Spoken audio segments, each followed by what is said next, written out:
साहब, आज आपने नामांकन किया और ये पहली बार नहीं है, इससे पहले भी आप यहाँ पर रह चुके हैं। कैसा लोगों का आपके साथ इस बार बर्ताव, कैसा लोग आपके साथ हैं कि नहीं है इस बार?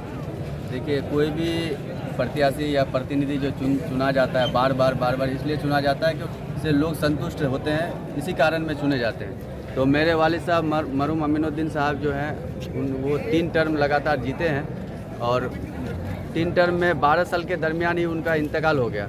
उनके इंतकाल के बाद 3 साल हमने झिलझिली पैक्स को चलाया है और इसका जो है आपको सबूत जो वहाँ के जो पंचायतवासी हैं वो लोग दे देंगे बेहतर तरीके से। और लोकतंत्र में जो है मतदाता ही मालिक होता है, उनको ही हक और अधिकार होता है, वही प्रतिनिधि चुनते हैं। तो हम अभी जीत का दावा तो नहीं कर सकते, मेहनत कर रहे हैं लोगों के बीच और 3 साल का जो मेरा कार्यकाल है उसी को लोगों के बीच रख करके हम वोटर के बीच जाते हैं, मतदाताओं के बीच जाते हैं, झिलझिली पंचायत के किसानों के बीच जाते हैं फरियाद ले करके कि एक शिक्षित उम्मीदवार को चुनिए, जो सक्षम हो उनको चुनिए, जो निडर हो।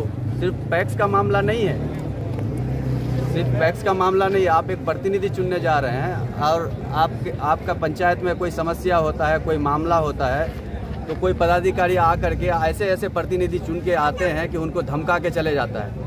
तो ऐसा प्रतिनिधि चुनिए जो सक्षम हो, जो जिसके अंदर सलाहियत हो, जो बेबाक हो के बेखौफ हो के निडर होकर के प्रतिनिधि के साथ में तरीका और सलीका से बात कर पाए।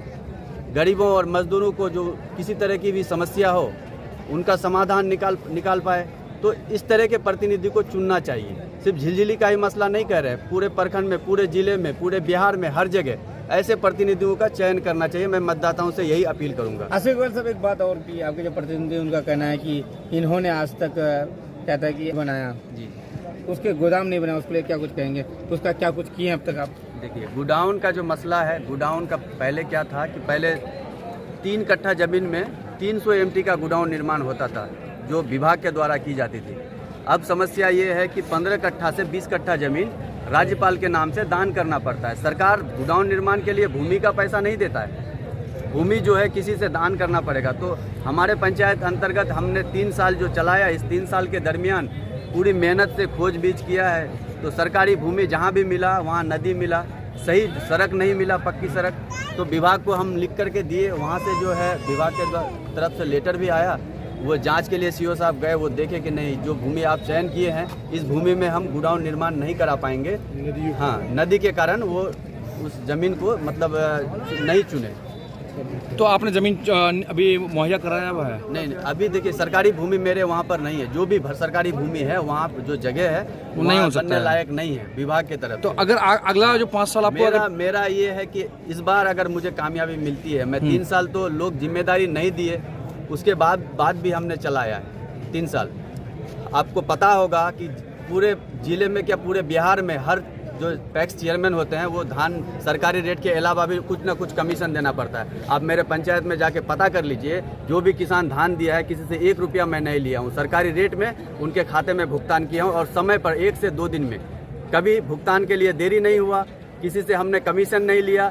आज यही कारण है कि आज हम खड़े हैं और मेरे पीछे लोग खड़े हैं। ठीक है। और एक सबसे बड़ी बात है, मैं एक बात और बोल देता हूँ कि मेरे वालिद साहब के अर्थक प्रयास से आज जो ये बिस्कोमान देख रहे हैं आप, प्रखंड कार्यालय के पीछे है, ये मेरे वालिद साहब मरहूम अमीनुद्दीन साहब का अर्थक प्रयास और उनकी मेहनत का नतीजा है कि आज झिलझिली पंचायत के किसान ही नहीं, पूरे प्रखंड के किसान, पूरे दिगलबैंक प्रखंड के किसान, जो नज़दीकी प्रखंड है, टेरागाज के किसान, सब जगह के किसानों को सरकारी दर पर खाद बीज यहाँ पर मिलता है। ये मेरे वालिद साहब का देन है कि ये यहाँ खुला है, नहीं तो ये कोचाधमान का सेंटर था। ठीक।